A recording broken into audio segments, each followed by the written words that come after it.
मानो चिड़िया के घर में एक प्यारी सी सुबह हुई थी। उस जंगल में एक बानो चिड़िया और उसका बेटा रहा करता था टिल्लू। वो दोनों आपस में घर में खुशी खुशी रहा करते थे।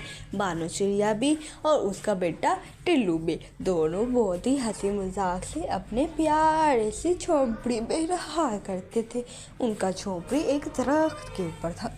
मानो चिड़िया अपने घर को बहुत ही ज़्यादा अच्छा और साफ सुथरा रखा करती थी, क्योंकि उसका घर बहुत ही ज़्यादा प्यारा और सुंदर था। तो एक दिन मानो चिड़िया कहती है, बेटा आजकल तो सर्दी बहुत ज़्यादा है, ये देखो इतनी सर्दी आ गई। हाँ हाँ मम्मा, सर्दी आ गई है, हमें ड्रेस ले दो ना। मुझे ड्रेस ले दो, टोपी भी ले दो, मैंने टोपी भी लेनी है, आप ले दो ना। ठीक है। फिर क्या होता है, बानो चिड़िया और उसका बेटा टिल्लू शॉप पर जाते हैं कैप्स लेने के लिए। वो दोनों जल्दी से उड़ते उड़ते काला कौवा की दुकान पे पहुंचने लगते हैं, पर रास्ते में उन्हें दो टोपियाँ गिरी हुई मिलती है। दोनों ब्लू कलर की थी और दोनों का सेम भी साइज़ था। वो दोनों को बहुत ही ज़्यादा पसंद आ जाती है, बानो चिड़िया को भी और टिल्लू को भी। फिर क्या होता है, वो दोनों टोपी को गौर से देखने लगते हैं कि ये किसी और का है या फिर इनका ही है। फिर क्या होता है, ये दोनों बस इसे देखते ही रहते हैं और सोचने लगते हैं कि ये इसे उठा ले या फिर ना उठाए। फिर बेचारी मानो चिड़िया और इसका बेटा टिल्लू दोनों आपस में खड़े हो जाते हैं और देखने लगते हैं कि ये टोपी अब किसको मिलेगी। फिर बेचारी मानो चिड़िया देखने लगती है, फिर कहती है, बेटा ये देखो दो टोपियाँ पड़ी है, हम इन दो टोपियों को ले ले क्या, इतनी प्यारी जो है। फिर ऐसे पैसे बनने का फ़ायदा क्या, आप भी ले लो, मैं भी ले लेती हूँ, दोनों सर्दियों से बच जाएगी। ये बात बानो चिड़िया टिल्लू से कहती है। हाँ हाँ मम्मा ठीक है, आप ले लो, ये टोपी एक मुझे दे देना, एक आप ले लेना, फिर आपको भी सर्दी नहीं लगेगी।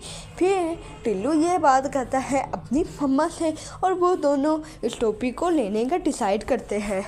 फिर क्या होता है, बेचारी मानो चिड़िया टिल्लू की बात मान लेती है। टिल्लू बेचारा ये कहीं जा रहा था कि मम्मा ये ले लो, उसकी मम्मा फिर ये लेने लगती है और उसकी माँ कहती है, चलो बेटा हम इसे ले ही लेते हैं, अगर आप भी कह रहे हो कोई बात नहीं, हम इसे ख़रीद लेते हैं और उसके बाद हमें ख़रीदने की ज़रूरत भी नहीं होगी, हम दोनों इसको ले लेते हैं, फिर हमें पैसे देने की भी ज़रूरत नहीं होगी। ये बात मानो चिड़िया टिल्लू से कहती है और बेचारा टिल्लू कहने लगता है, ठीक है मम्मा इसे ले लो, हमें भी पैसे देने की भी ज़रूरत नहीं पड़ेगी और हम इसे खरीद ले भी लेंगे।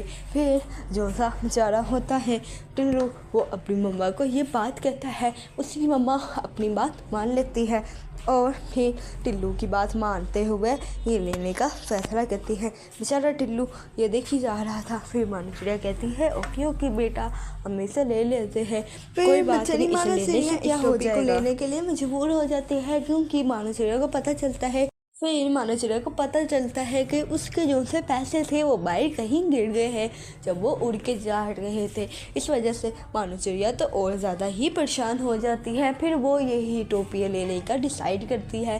फिर वो इस ही टोपियों को लेने के लिए शुरू हो जाती है। फिर वो दोनों माँ और बेटा इन टोपियों को पकड़ लेते हैं और इन टोपियों को ले के अपने घर जाने लगता है, क्योंकि अभी सर्दी आई नहीं और सर्दियाँ आने वाली है। बेचारी मानो चिड़िया बहुत ज़्यादा उदास हो गई थी, पता नहीं क्यों, क्योंकि उसके पैसे गिर गए थे। फिर वो जल्दी से आ जाती है और वो आ जाती है। फिर क्या होता है कि वो अपने बेटे और अपने सामने खड़ी हो जाती है और टोपिया को घर में रख देती है, क्योंकि अभी सर्दी आई नहीं थी और वैसे भी बहुत ही ज़्यादा गर्मियाँ चल रही थी। फिर मानो चिड़िया क्या करता है कि वो अपने बेटे और अपने आप को यहाँ पे खड़ा कर लेता है, क्योंकि आज थोड़ी सी धूप निकली हुई थी और आगे पीछे धूप नहीं निकल रही थी, तो वो अपनी धूप को सह लेता है।